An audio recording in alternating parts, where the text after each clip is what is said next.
الحمد لله رب العالمين، والعاقبة للمتقين، ولا عدوان إلا على الظالمين، وأشهد أن لا إله إلا الله وحده لا شريك له ولي الصالحين، وأشهد أن محمدا عبده ورسوله سيد الأتقياء وإمام المرسلين. اللهم صل وسلم وبارك عليه وعلى آله وصحبه أجمعين. أما بعد، فاتقوا الله عباد الله وراقبوه في السد والنجوى. معاشر المسلمين، لنعلم هنا أن محاولة حظر الحجاب في بلادنا لخطوة عدائية بغيضة وانتهاك صارخ لحقوق الإنسان والأقليات وللحرية الدينية والفكرية، كما أنه ينتهك التزامات الهند بموجب القانون الدولي لحقوق الإنسان، حيث إنه يضمن الحق في التعبير بحرية عن المعتقدات الدينية للفرد وحرية التعبير والتعليم من دون تمييز.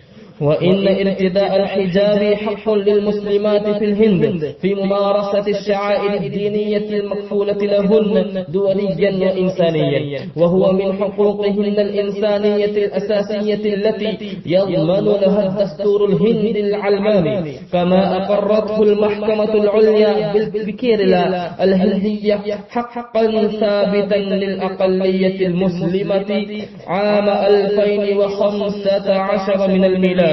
فعلى المسلمين أن يعرفوا حقوقهم المشروعة فيها ويكافحوا من أجلها ويتمسكوا بمبادئ دينهم وقيمهم، وليكونوا أولي غيرة إيمانية وحمية دينية تجاه دينهم وعقيدتهم. وهنا نوجه رسالة إلى أمهاتنا وأخواتنا وبناتنا بأن لا ينخدعن بهتافات أعداء الدين الكاذبة وأمانيهم المعسولة ودسائسهم الشيطانية. وقد قال الحبيب المصطفى صلوات ربي وسلامه عليه: خير نسائكم الودود الولود والمواسية المواتية إذا اتقين الله، وشر نسائكم المتبرجات المتخيلات وهن المنافقات لا يدخلن الجنة إلا مثل الغراب العاصم، وهذه كناية عن قلة دخولهن الجنة. فيا أختاه، يا من نشأت في بيت العفاف، الله في رعاية الحياة، حافظي على دينك وحافظي على الحجاب الشرعي الذي اختاره الله لك. والله إن الحجاب هو طريق العفة والسعادة والطهارة والكرامة. هذا وصلوا وسلموا على من أمركم الله بالصلاة عليه، فقال عز من قائل: إن الله وملائكته يصلون على النبي يا أيها الذين آمنوا صلوا عليه وسلموا تسليما.